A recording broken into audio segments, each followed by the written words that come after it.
You know that feeling you get when you walk out of the last exam of the school year?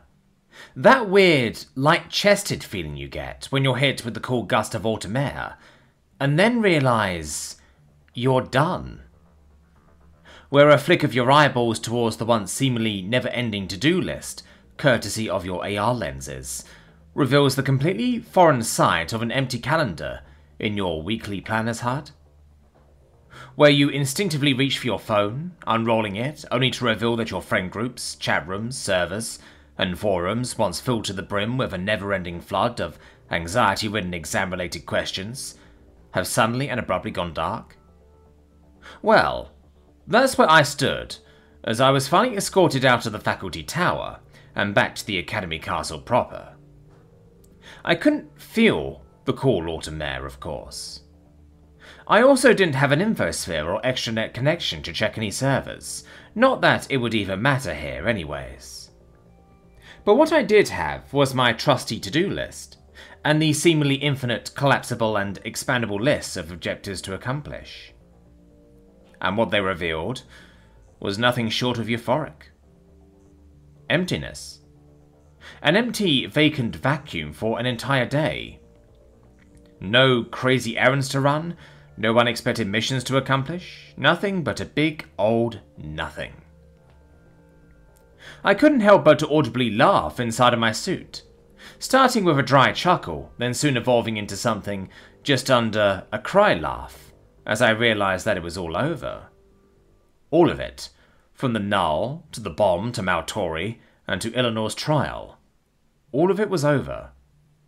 And while the big objectives were still much apparent later down in the to-do list, and while there was an objective at the very far end of the calendar, that being the ECS shard of Impart Dragon Hunt, that was still a ways away. Because today was finally a free day. And I couldn't help but to just slump. Activating the suit's in-armor positional reorientation mode, and just standing there in a quiet part of the castle for a good few minutes. I felt so light. I felt so weightless. I was free. And now it was time to enjoy that freedom while it lasted. Before classes started up tomorrow. Dragon's Heart Tower. Level 23, Residence 30. Local time 1200 hours. Emma. I arrived back at the dorms with a skip in my step, or rather as much of a skip as was possible inside my suit. The room had never looked so inviting, what with the afternoon sun lighting it up in a bright yellow warmth that would have been perfect for Bim Bim to laze around in, if she was here. It was insane just how much your mindset could change the way you perceive the outside world, because right now I was seeing the place in an absolutely different light. Gone were the anxieties related to setting up the tent and hoping everything worked, and gone was the constant stresses of dealing with the subterfuge-related crap that Discount Kobold was up to. Now I could finally enjoy the room without anything else getting in the way of it. What's more, I finally had something to look forward to. Actually talking to the friends and newfound allies I'd made under pressure, forged in the fires of adventure.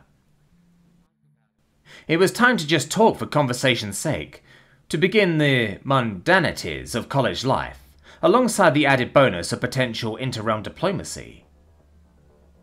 The latter was definitely how I'd been framing it when I got to writing the weekly report I'd been putting off, at the very least.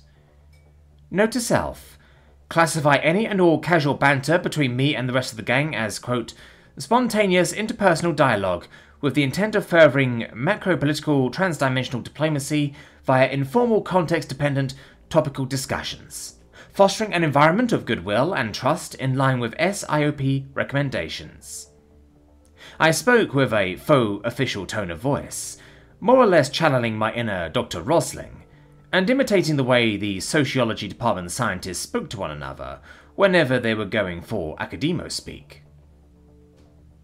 A full year of constant exposure to them was enough to imbue my brain with that manner of speech. Which made me wonder, would a full year at the academy do the same to me when it came to fancy noble speak? That line of thought was quickly and thankfully interrupted by the clack, clack, clack of the familiar sounds of bare talons against the wood and stone floors of the room.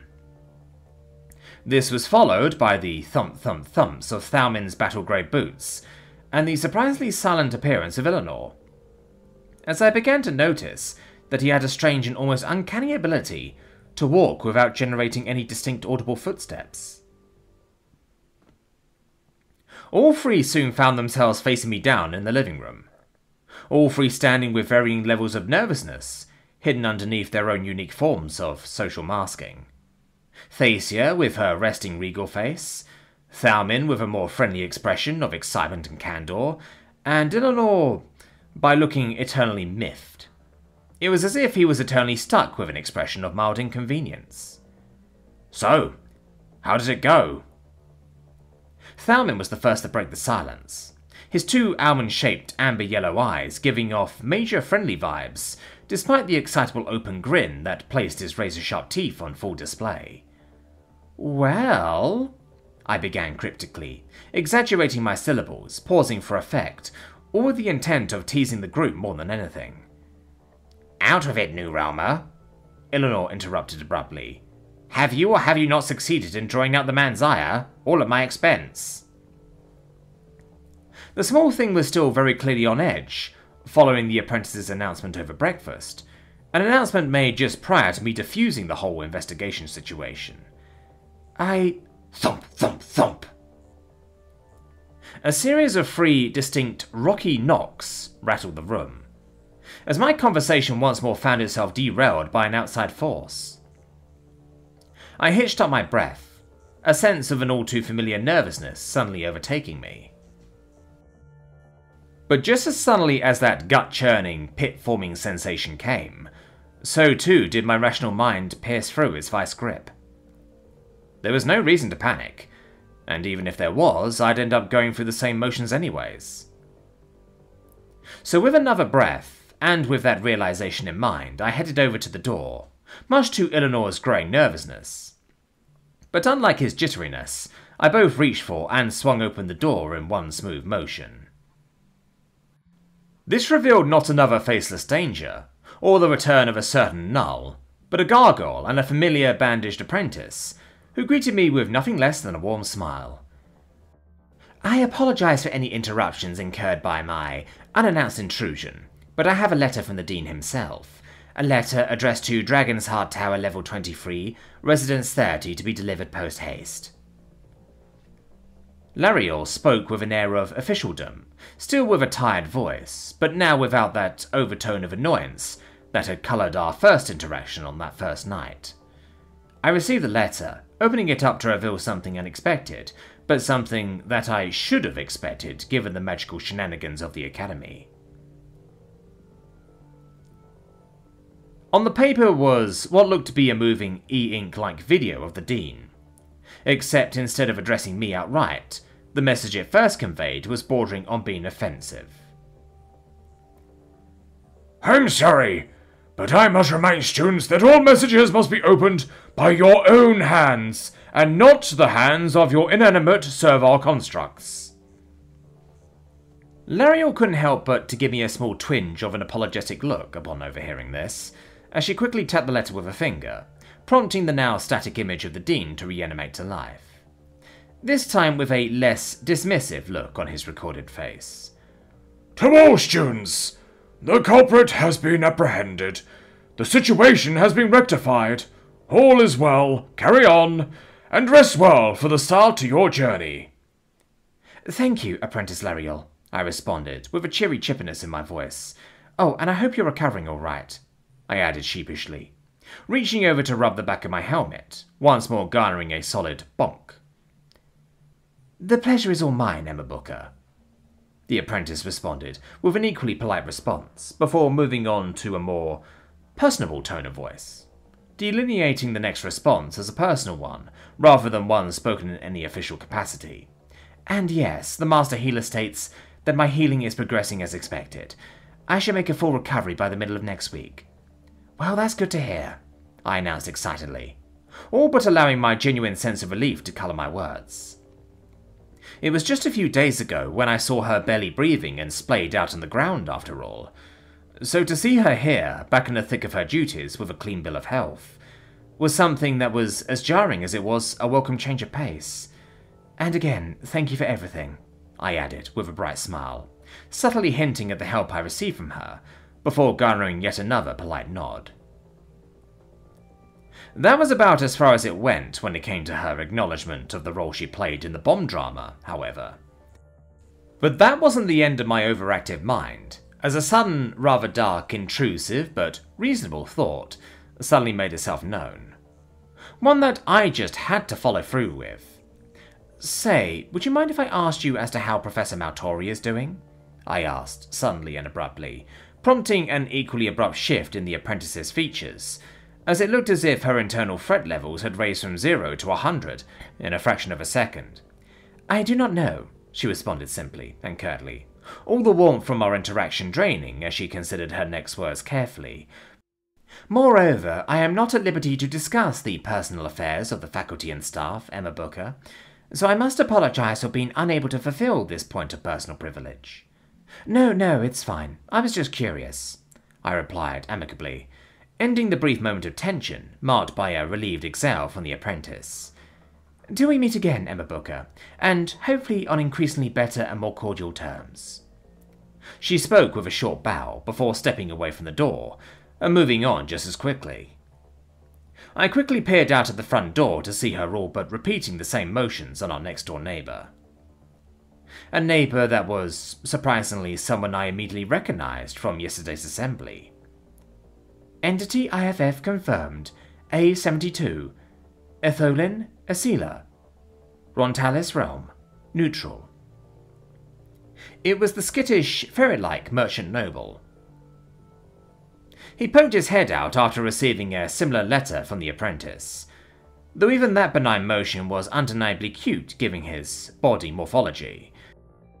His neck and torso being almost one and the same, made it seem like he had a forever extendable upper body that just continued extending further and further into the hallway, as he turned his slinky body towards my dorm. This was clearly done with a purpose in mind, however, as with a nervous smile he waved me down politely. I managed to exchange a warm, polite smile, only to just as quickly realise that all he saw was a neutral, unflinching, featureless helmet that stared him down without much in the way of emotive nuance. It was probably because of that he slowly and cautiously began inching his long, extended neck-torso back into his room, before gently closing the door behind him with a soft ka-thunk. Reminder: A72 Etholin Asila has requested a date and time for a meeting over an undisclosed subject matter. A small notification popped up in my right-hand corner, prompting me to respond to it with an instinctive blink of acknowledgement. Delay for now.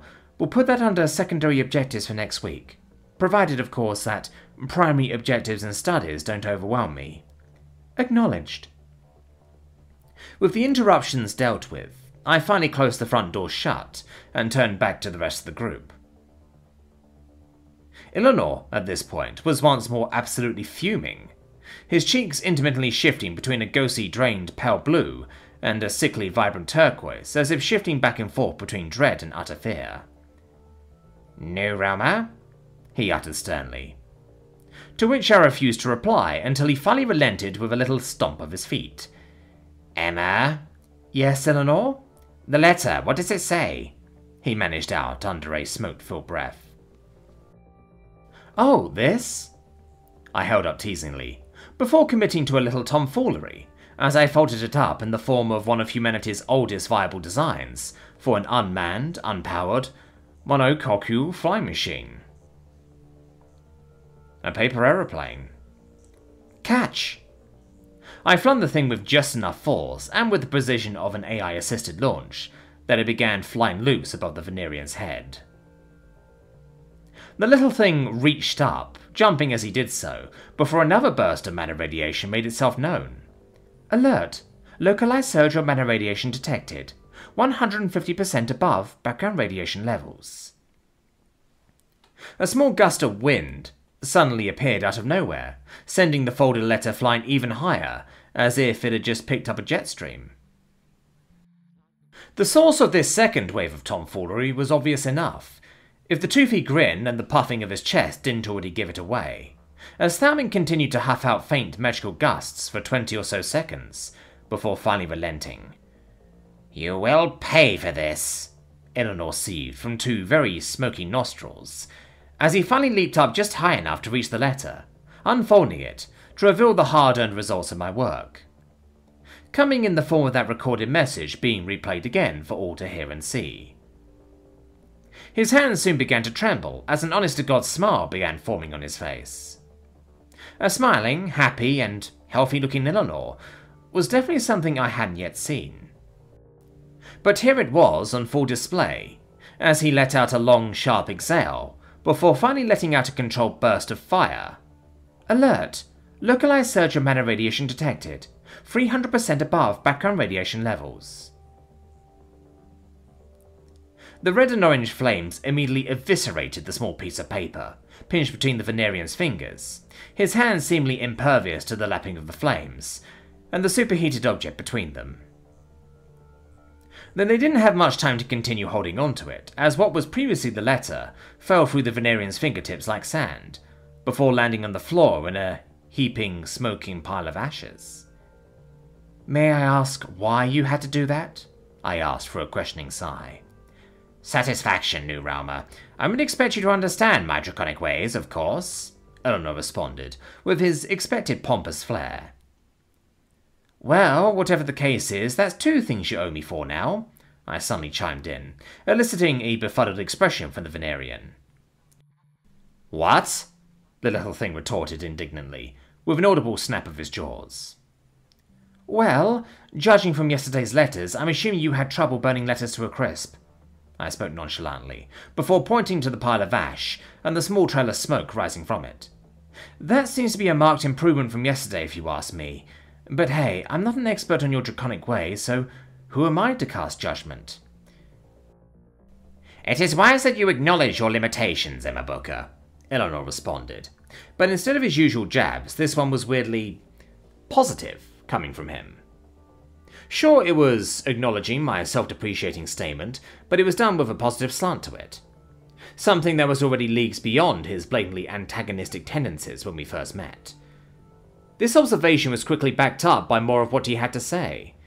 "But despite your lack of experience and your novice observations, you are indeed correct. My flame has well and truly returned to its draconic glory," he announced proudly, placing both his hands against his hips with a little swing of his torso, timing that movement exactly to the swish of his mauve cape. Whilst I was satisfied by this, it seemed as if Thalmin wasn't happy with half measures, as he let out a threatening dulcet growl, prompting the Venerian to shudder instinctively in response, before letting out a sigh and an annoyed glare. "Thank you, Emma Booker, for your aid in this aspect of my encumbrance as well," he added reluctantly, prompting an approving nod from my end, which was enough to end the Lupinor's latent threats.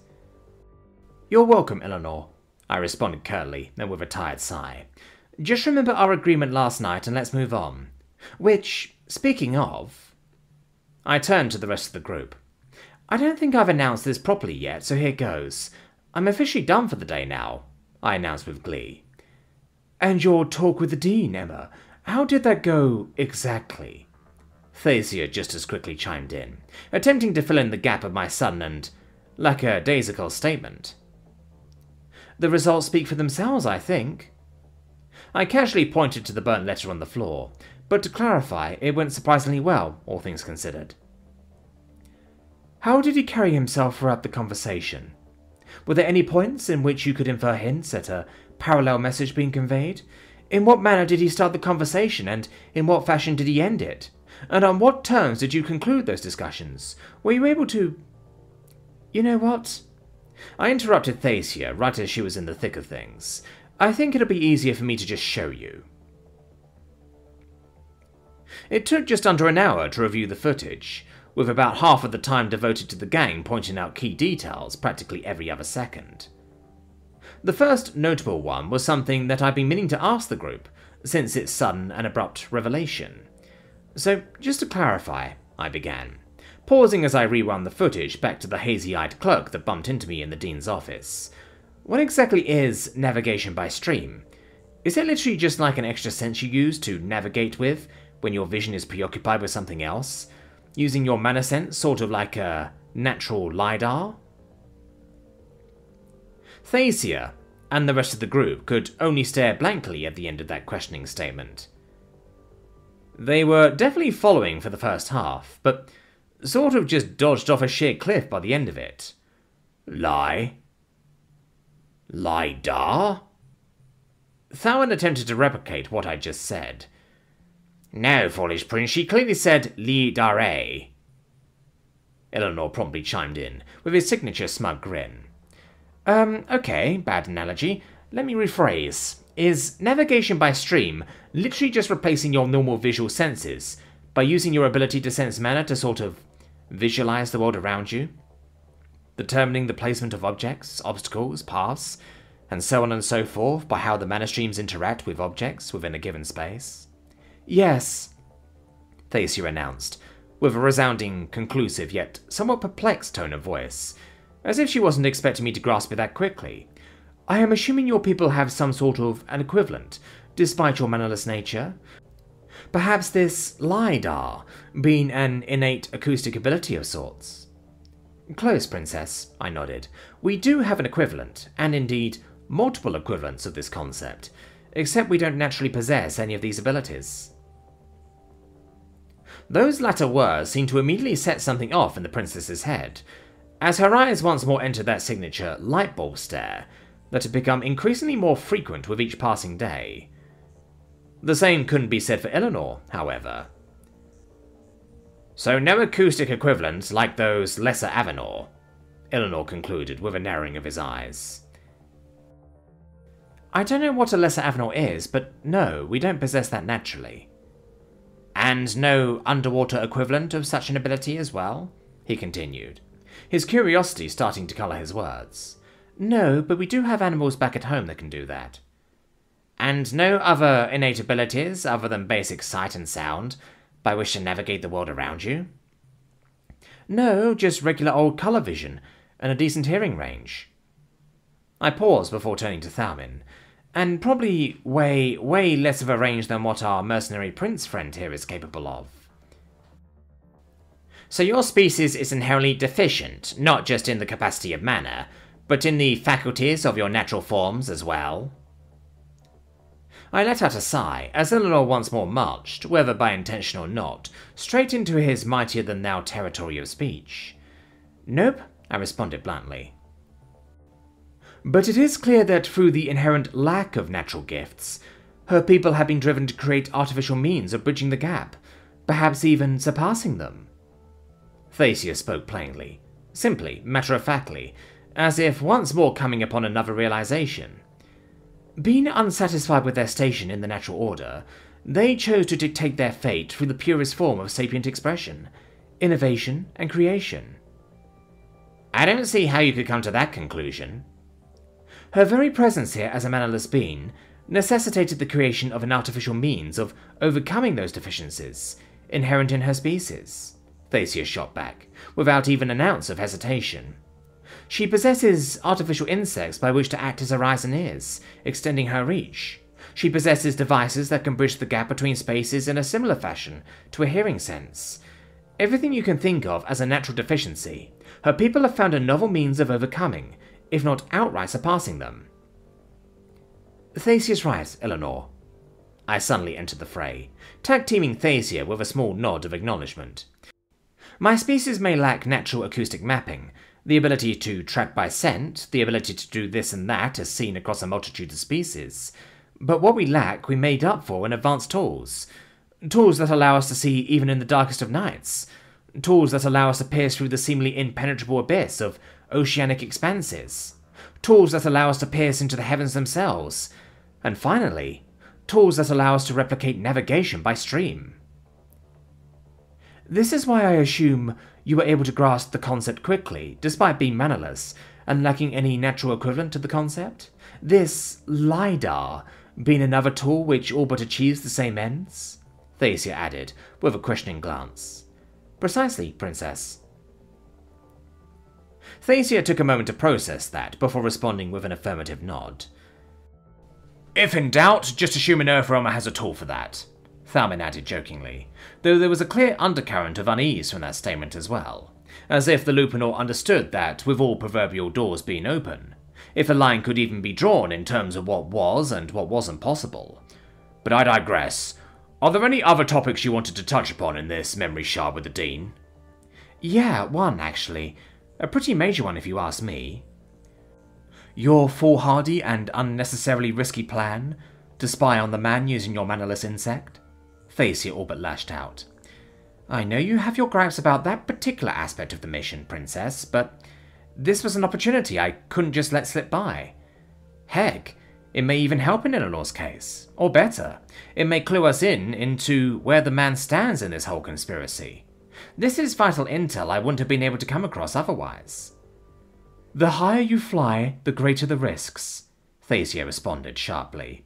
But I see your points, even though I disagree with the cost-to-benefit ratio of this action. High risk, high reward, I shrugged. Seems like our two cultures have some similar concepts in this regard. I guess I'm just a high-risk type of girl. Anyways, my main gripe isn't with the success potential of the drone. It's about one thing the Dean hinted at. The implications that there exists more eyes, more ears, and most distressingly of all, more hands, in the ever-growing web of interests that is my candidacy. That is to be expected, Emma, Thacia responded matter-of-factly. The candidacy has and always will be a tool by which to gauge and ascertain the worthiness of a realm for Nexian reformation. You're putting it in terms that are far too kind and in line with the Nexian narrative, Princess, Thalmin swiftly interjected. But the Avenor Princess is correct, my dear mercenary prince. The candidacy is a means of gauging the potential of an adjacent realm, which all but guarantees interest from a vast collection of individuals beyond the faculty and staff of the Academy. In the case of such a novel and unique case as the Earthrealmers, I hazard to guess that this number may be far more than typical. Eleanor once more interrupted Thalmin's wary remark, adding a surprisingly well-composed and constructive addition to the flow of the conversation. Right, okay. I acknowledged the inputs of the three, nodding along with their respective takes on the situation. I guess we'll cross that particular bridge if or when it comes. The Maltori situation probably put a massive red flag in my candidacy, so I guess this shouldn't have come as a surprise. It's just surprising that the Dean would openly admit it. The man's trying to appeal to your sensibilities, Booker. Eleanor once more piped up, this time treading into Thacia territory. He's trying to single himself out as a potentially agreeable party, as a hand in his hands. He's trying to impose a narrative by which he isn't your enemy, but rather someone acting in the interests of his station rather than himself. I narrowed my eyes at that, quickly turning to Thacia to gauge her reactions. Eleanor's point holds merit, she acknowledged, in a surprising display of solidarity with the Venerian. More to the point, however, this marks the success of your attempts at assuring the man's temperament through the social debt incurred by your actions with the library in addressing the Academy's obligation in delivering the perpetrator of the Great Scouring. This is, in a sense, an extension of a truce through the acknowledgement of a fragment of the greater truth to you. It is a symbolic gesture in line with the normalization of relations following the social faux pas at the Academy, and hinting at a potential future where both parties may coexist. Coexisting is what I hoped to guarantee by the way I ended that conversation, I quickly added, because as much as he is the Dean, I needed him to understand that I won't just sit by and tolerate further blatant incursions. A fitting gesture and one that I fully stand by, Thalmin nodded. Once again, another, as you say, high-risk, high-reward maneuver, Emma, Thacia concluded, not adding any more to that than she needed to. With all of that being said, Thalmin began up again, barely seconds after the tail end of that line of conversation had just ended. We've already touched upon just how unique your sensibilities are, despite your physical limitations. We've likewise almost broached the topic that was your realm the night prior. Would it be too much to ask if we could reach the logical conclusion of these discussions, addressing and demonstrating the nature of your realm? A small smile crept up my face as I nodded affirmatively, but not before Tharmin raised a single finger in a small objection. But where are my manners? I can't just blatantly address such a matter without a gesture of good faith from my own end. It isn't the Havenbrock way. As such, I'm willing to take the first step. To start us off with a small, brief glimpse into my own realm, provided you are alright with that, Emma. A glimmer of excitement suddenly made itself known, stemming from the pit of my gut, and just as quickly swallowing me whole. That childlike sense of wonder suddenly took over, as I nodded excitedly. This was what I was here for. Yes, please, I beamed out, almost breaking that calmer, more mature side of myself for a moment, before I turned to both Thacia and Eleanor. So, considering we're doing this now, would you care to also participate in the show and tell? Thacia reluctantly and wordlessly nodded, followed suit by a prideful, almost snarky grin from the likes of Eleanor. Oh, Emma Booker, you should not have asked for a game of comparisons, for the results of this contest shall most certainly be in my favour. I looked on at the Venerian, allowing him to continue as he began rattling off the great boons of his realm, prompting me to flip through my HUD, scrolling through the vast contents of the CED, and then finally landing on the schematics to the holoprojector that needed some setting up in my dorm. Evie? Yes, Cadet Booker.